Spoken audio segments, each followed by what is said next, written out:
وشر الأمور محدثاتها وكل محدثة بدعة وكل بدعة ضلالة وكل ضلالة في النار. معاشر المسلمات rahimani wa rahimakumullah jami'an. Pada kesempatan kali ini kita akan membahas tentang bagaimana praktis-praktis yang mungkin bisa dilakukan oleh kita bersama dalam rangka mendidik anak kita.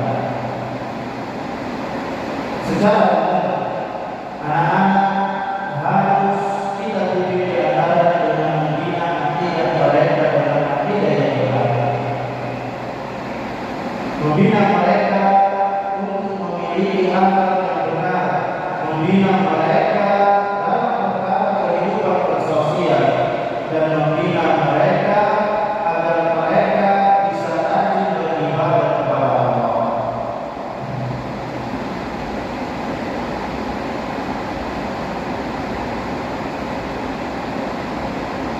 Dan pembinaan itu yang pertama yaitu dengan pembinaan akidah pada beberapa praktis yang bisa kita lakukan sebagai orang tua adalah membina akidah anak kita antara lain sebagai berikut. Yang pertama, menjelaskan tauhid secara mudah. Ketika anak-anak masih kecil, kita sebagai orang tua bisa mengingatkan anak-anak kita bahwasanya Allah Subhanahu wa Ta'ala adalah pengatur segala yang ada di alam semesta ini. Kita bisa bercerita kepada mereka tentang tauhid rububiyah, bahwasanya seluruh apa yang ada di alam semesta ini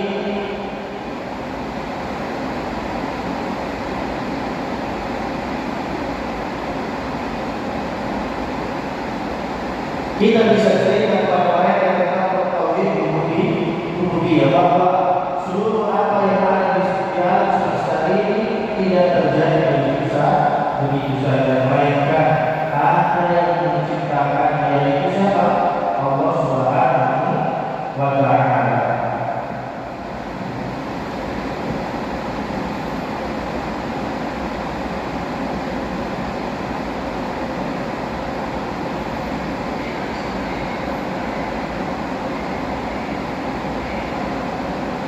Dari situ kemudian kita bisa mengajarkan anak-anak kita bahwasanya konsekuensi dari Allah Subhanahu wa Ta'ala sebagai pencipta dan pengatur seluruh alam semesta adalah hanya Allah Subhanahu yang berhak disembah oleh setiap hamba-Nya. Maka kita ajarkan anak kita tentang bagaimana tauhid rububiyah. Anak-anak kita, ketika dijelaskan tentang tauhid, mereka tentu akan paham karena mereka tidak lagi dalam keadaan kosong sama sekali, melainkan mereka memiliki fitrah terhadap tauhid kepada Allah. Oleh karena Nabi Muhammad SAW bersabda, setiap anak dilahirkan dalam keadaan fitrah, kemudian kedua orang tuanya yang akan menjadikan anak itu menjadi Yahudi, Nasrani atau Majusi. Fitrah yang dimaksud ialah fitrah bertauhid, sehingga ketika anak-anak dijelaskan tentang tauhid, mereka akan mudah untuk menerima dan mengerti penjelasan yang kita berikan.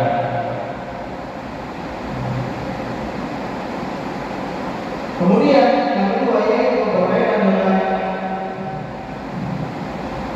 akidah, yaitu menjelaskan bahaya syirik kepada anak-anak kita.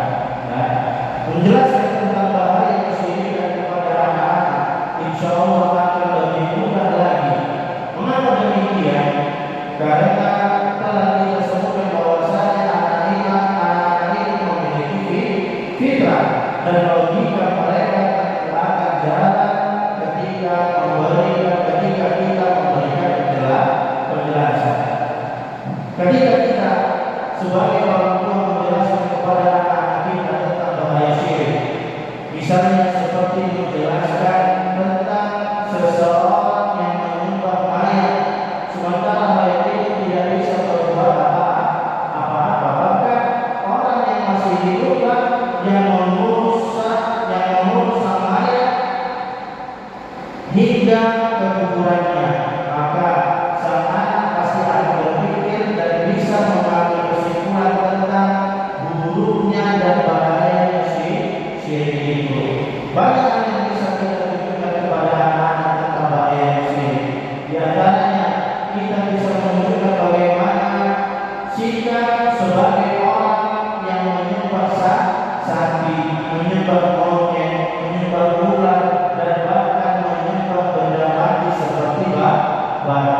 Selain itu, kita juga bisa menjelaskan bahaya syirik dari sisi buruknya keyakinan yang berkaitan dengan tatoyur, seperti mempercayai rahasia, mengaitkan kejadian-kejadian tertentu dengan masa depan yang tidak dibangun di atas akidah yang benar dan yang lainnya. Maka ketahuilah, ketika sejak kecil anak-anak kita telah ditanamkan tentang bahayanya syirik ini, maka ketika mereka telah dewasa, mereka akan semakin tidak suka dengan berbagai macam bentuk-bentuk kesyirikan. Dan yang selanjutnya yang berkaitan tentang akidah, yaitu membiasakan agar anak selalu minta tolong kepada Allah Subhanahu wa Ta'ala.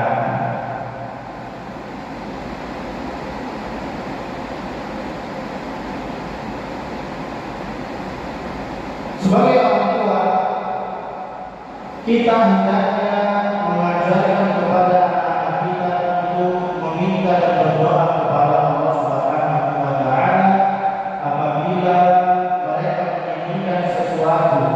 Ya, hal ini harus senantiasa kita sampaikan dan kita ajarkan kepada anak-anak kita, karena dengan begitu berkata meminta dan memohon pertolongan hanya kepada Allah Subhanahu wa Ta'ala akan tertanam dengan kuat di dalam benak sang anak, dan kelak mereka akan langsung mengamalkan hal ini setiap kali mereka membutuhkan sesuatu. Contoh, ketika mereka ingin menghadapi ujian, ketika mereka ingin menghadapi mendapatkan suatu masalah, mereka kita ajarkan untuk memohon petunjuk dari Allah Subhanahu wa Ta'ala. Ya, kita ajarkan mereka untuk meminta pertolongan kepada Allah Subhanahu wa Ta'ala. Jangan sampai mereka meminta kepada kuburan, meminta kepada hal-hal yang dilarang oleh Allah. Nah, maka dari itu kita biasakan anak kita agar selalu minta pertolongan kepada Allah Subhanahu wa Ta'ala.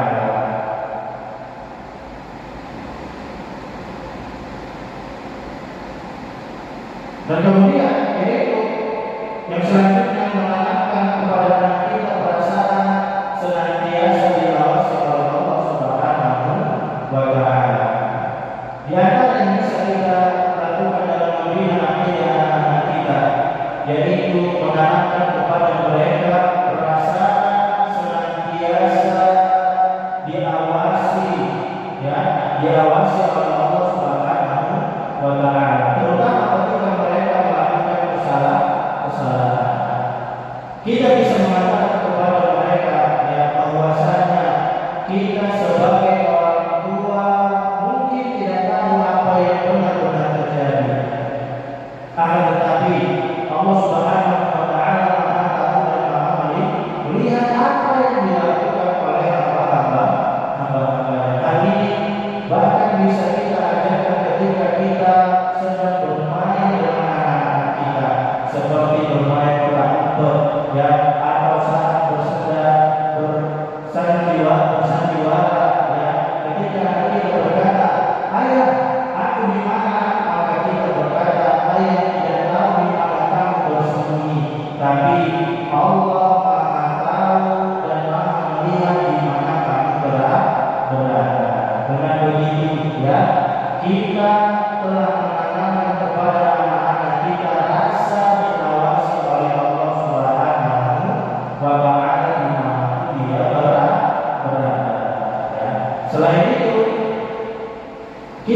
bisa mengangkat hal ini dengan menjelaskan adanya surga dan neraka, dan setiap perbuatan akan diberikan balasannya pada hari kiamat kelak. Demikian pula ya, menjelaskan kepada anak-anak bahwasanya malaikat mencatat setiap apa yang dia lakukan, meskipun kita sebagai orang tua tidak tahu, dan catatan itu kelak akan ditambahkan pada hari kiamat.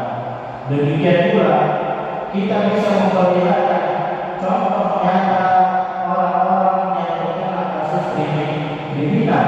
Kita bisa katakan kepada anak-anak kita bahwasanya orang tersebut selama ini menyangka tidak akan ada yang mengetahui perbuatannya. Nah, contoh seperti orang yang melakukan narkoba, selama berapa kali dia melakukan kegiatan narkoba, ia tidak diketahui orang lain. Namun ketika dia sudah berulang-ulang kali padanya dia ditangkap, dan di situ ya ia menyangka tidak akan ada yang mengetahuinya, padahal ya perbuatan itu akan diketahui sama yang lain, dan diketahui sama Allah Subhanahu wa Ta'ala. Namun ternyata Allah Subhanahu wa Ta'ala Maha melihat, lalu kemudian membongkar rahasia dia sembunyikan dari manusia. Ya, memberikan contoh kasus seperti ini bisa saja lebih efektif kita lakukan daripada sekadar mendudukkan anak kita di pengajian yang memungkinkan bagi mereka untuk tidak fokus dalam mendengarkan pengajian.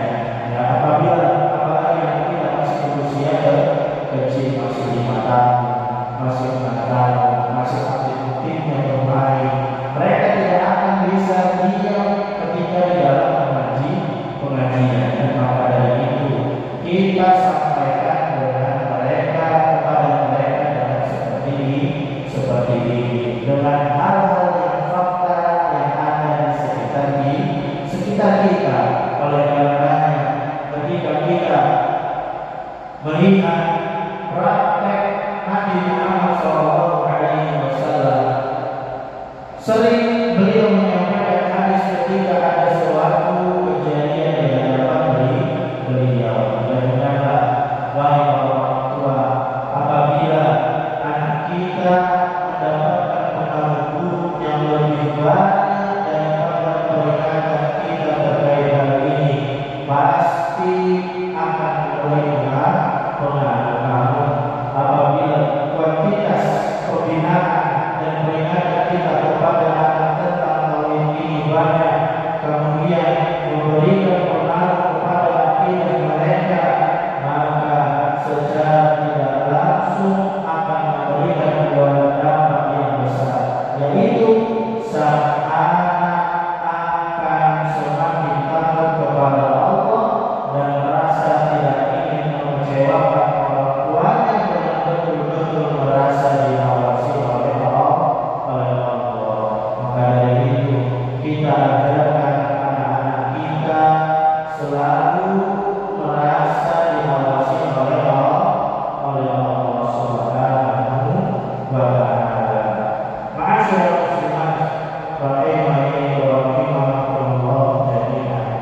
Yang selanjutnya yaitu kita yang berkaitan dengan pengajaran akidah kepada anak, yaitu mengajarkan anak untuk beriman kepada takdir.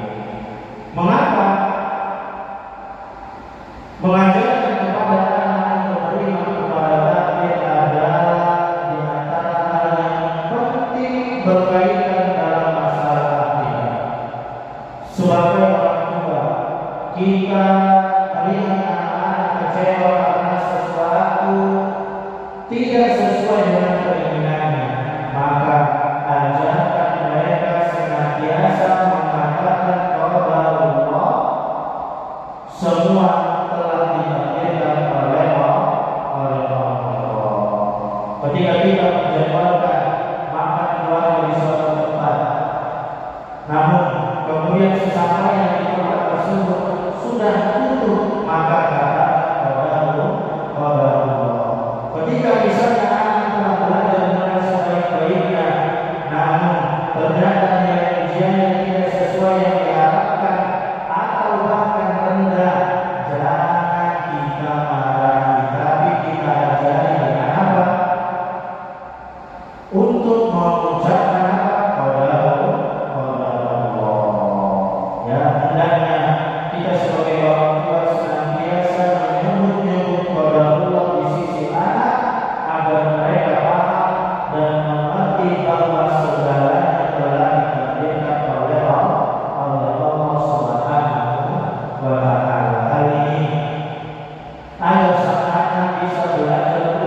Ma'asyiral muslimin rahimani wa rahimakumullah jami'an. Ketika seorang anak telah beriman, telah takdir dengan keimanan yang baik, maka hal itu akan sangat berpengaruh dalam kehidupan di masa depan. Jadi, ketika mereka telah berhadapan dengan berbagai macam ujian dalam kehidupan ini, mungkin banyak di antara kita orang tua yang anak-anaknya masih sekolah disekolahkan di tempat yang umum dan bukan di pesantren.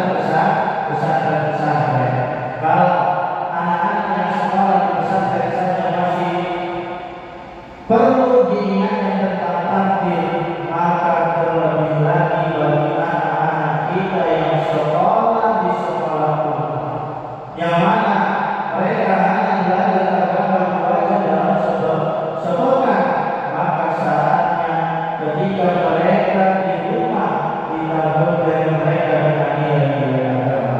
Di antaranya masalah ini, ingatlah bahwa ini merupakan tanggung jawab kita sebagai orang tua yang telah akan dimintai pertanggungjawaban. Maka dari itu kita ajarkan anak kita mulai sejak ini tentang bagaimana beriman dengan takdir. Kemudian yang selanjutnya yaitu mengajarkan anak kita untuk cinta kepada Nabi Muhammad Sallallahu Alaihi Wasallam.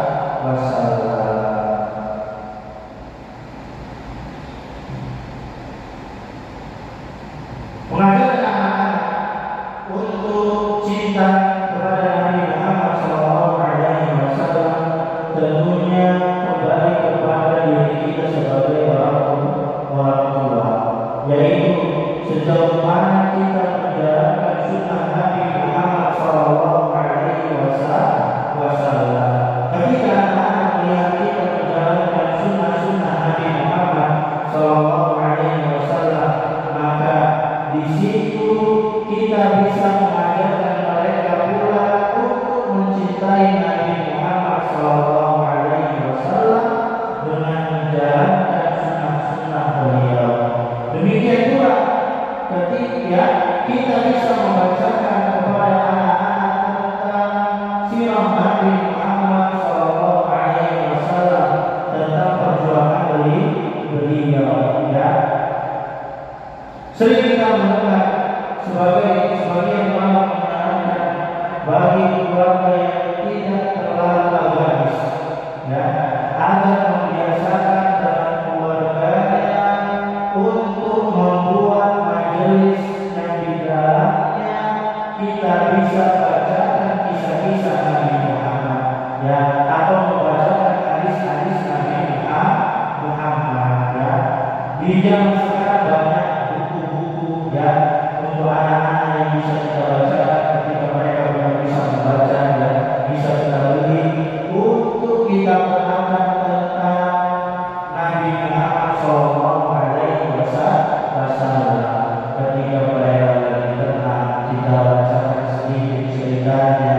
Ketika mereka lagi mau tidur, kita bacakan sedikit ceritanya, ya. Ketika kita berdua dengan anak kita, ya, ketika bermain, kita bacakan sedikit cerita Nabi Muhammad supaya, ya, mereka kenal Nabi Muhammad Sallallahu Alaihi Wasallam. Waktu, ya, untuk melakukan hal ini untuk fleksibel, kita bisa jalankan sepekan sekali atau sebulan sekali, atau bahkan kita bisa lakukan di sepanjang bulan Ramadan yang mana anak itu sering berada di rumah, ya. Dengan demikian kita berharap bahwa usaha-usaha kita bisa menanamkan di hati anak-anak kita untuk cinta kepada Nabi Muhammad Sallallahu Alaihi Wasallam, ya. Jadi perlu kita ajarkan anak kita untuk cinta kepada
cinta kepada para sahabat Nabi Sallallahu Alaihi Wasallam.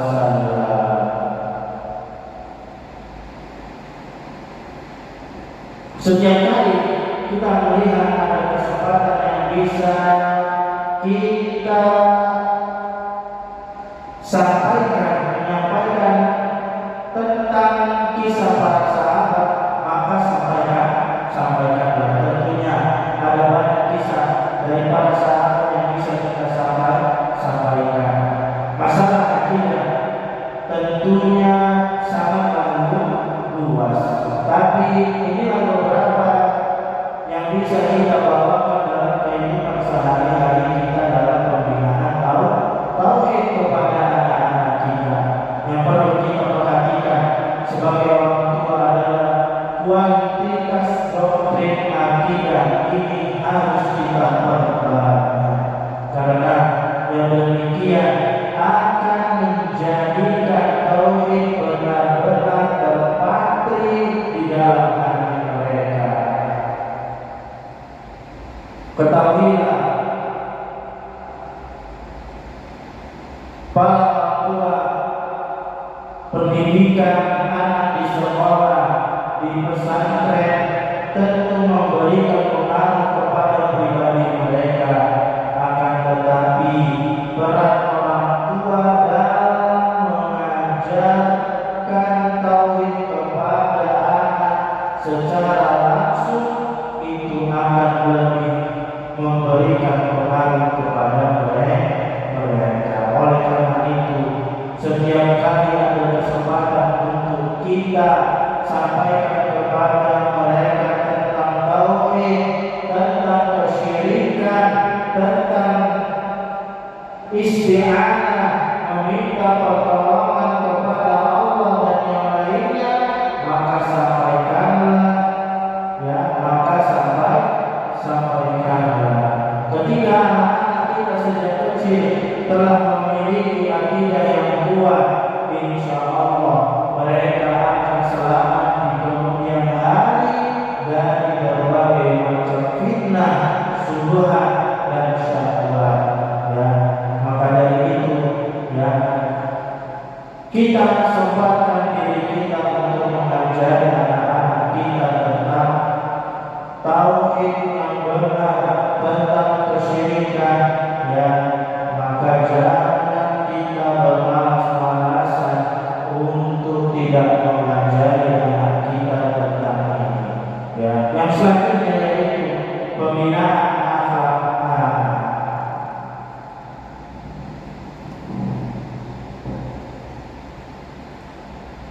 Ma'asyiral muslimin rahimani wa rahimakumullah jami'an.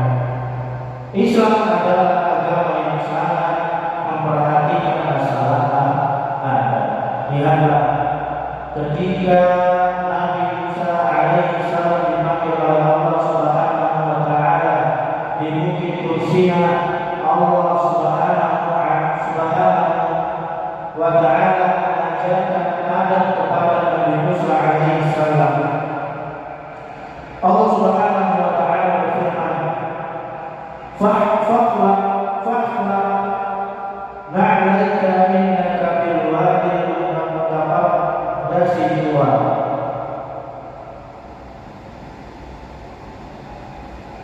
Maka lepaskanlah kedua tempamu, karena sesungguhnya engkau berada di tanah yang suci, yaitu dua. Nabi Musa alaihi salam diajarkan oleh Allah Subhanahu wa taala bahwa untuk masuk ke tempat suci hendaknya melepaskan alas kaki yang dikenakan. Dari sini mengajarkan anak-anak tentang adab sangat penting. Berikut beberapa praktek praktis yang bisa kita lakukan dalam akhlak anak. Di antaranya sebagai berikut. Yang pertama yaitu adab kepada orang tua. Ma'asyiral muslimin rahimani wa rahimakumullah jami'an. Anak-anak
Demikian pula ya, mengajari anak-anak kita berjalan bersama orang tuanya, hendaknya tidak berjalan di depan orang tuanya, melainkan berjalan di belakang orang tuanya. Demikian pula ya, mengajari anak kita untuk tidak ikut berbicara ketika orang tuanya sedang menelpon atau sedang berbicara dengan orang lain.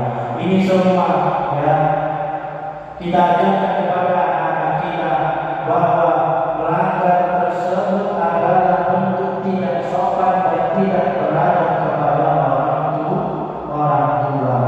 Ketika hari ini sering kita sampaikan, sering kita ingatkan ketika salah, sering kita ulang-ulang di hadapan mereka, maka hal itu akan terpatri di dalam hati mereka dan akan menjadi akhlak yang baik bagi mereka terhadap orang tuanya, dan mereka pun akan hormat kepada orang tuanya. Ya, dahulu para orang tua membiarkan anaknya keluar rumah untuk belajar adab.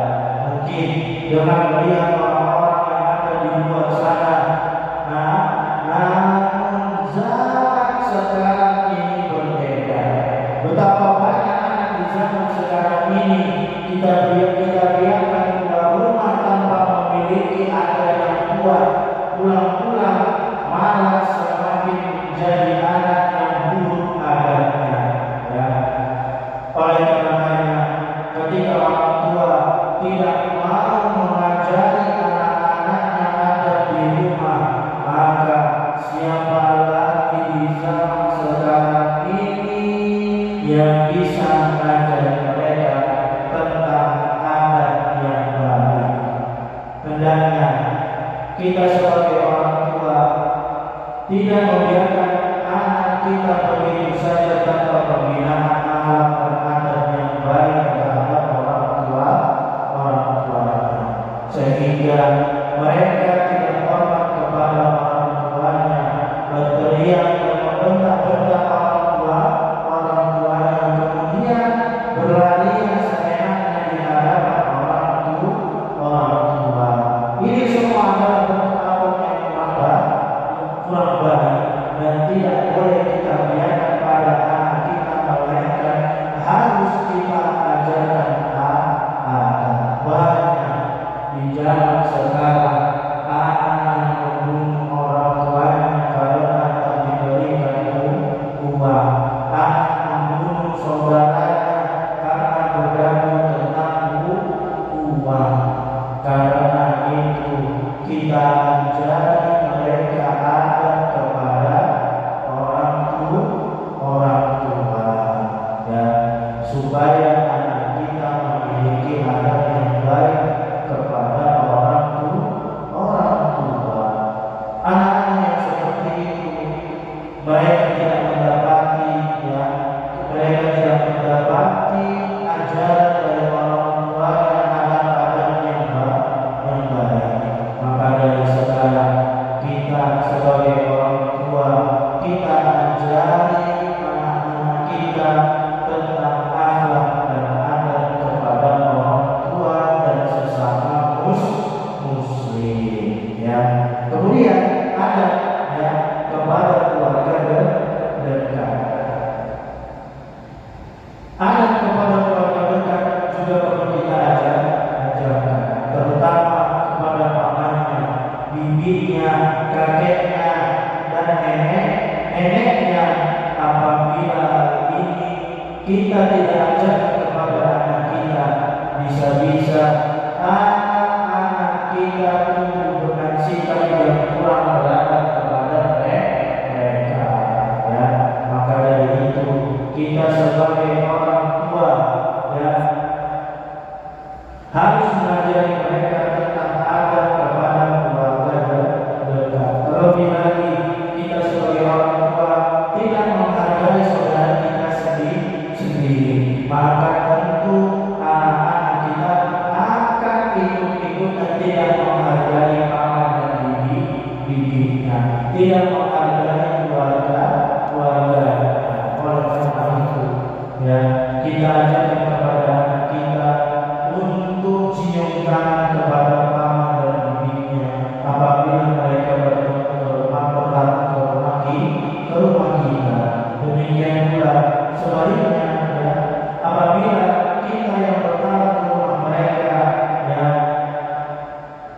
kita ajari mereka adab yang baik dan sopan dan santun.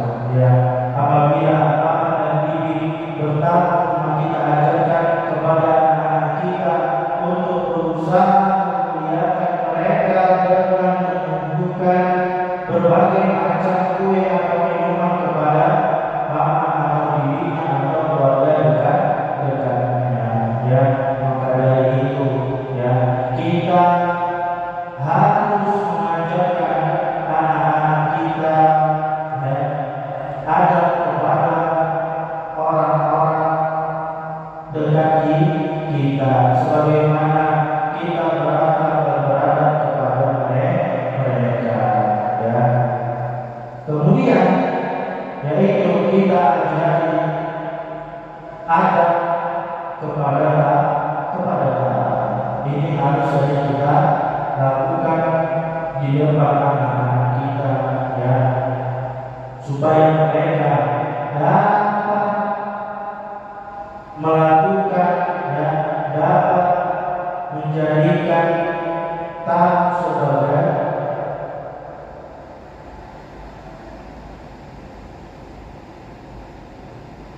dengan mengajarkan mereka melayani tamu dengan baik. Ya.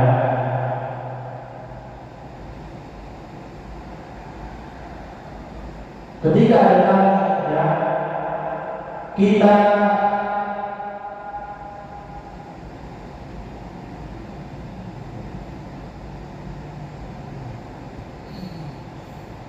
harus melakukan, ya, atau membiasakan anak-anak kita untuk melayani para tamu yang dapat bermati rumah kita dengan menyuguhkan minuman, menyuguhkan makanan atau lain sebagainya. Kemudian ya kita tetap duduk di sekitar, ya, tamu-tamu dan anak kita suruh juga mereka untuk duduk bersama kita, ya.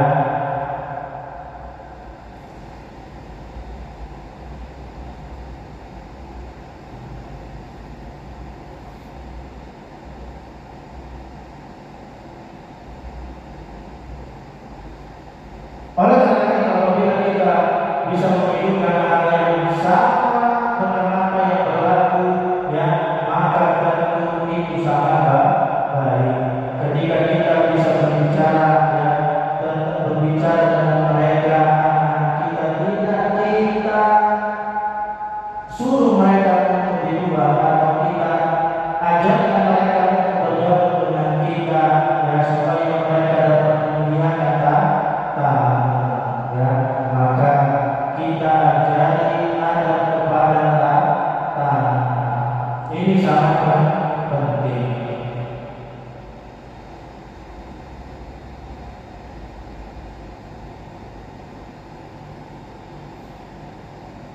Ma'asyiral muslimin rahimani wa rahimakumullah jami'an.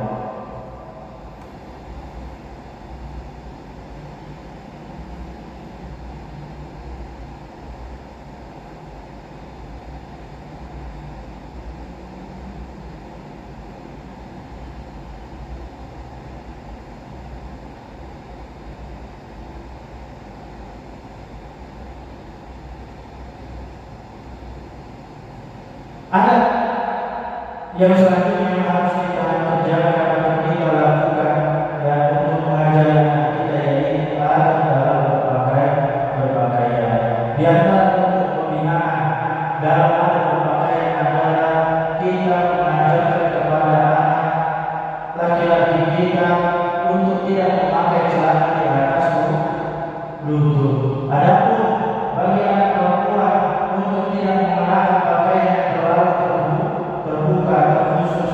Bagi anak perempuan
adalah waktu yang paling tepat untuk melatih mereka, karena seketika mereka beranjak dewasa akan susah untuk diarahkan, karena mereka telah memiliki banyak contoh model dalam kehidupan mereka.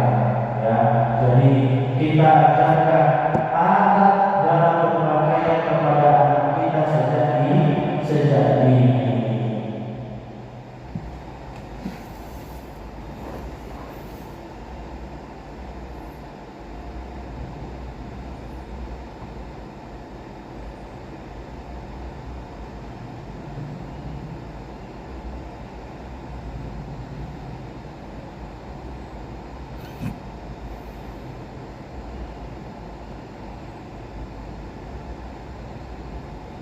Dan yang terakhir yaitu mengajarkan malu kepada anak perempuan kita. Ya, kita bersinggung pada beberapa poin sebelumnya bahwa anak perempuan sangat perlu kita ajarkan rasa malu. Ya.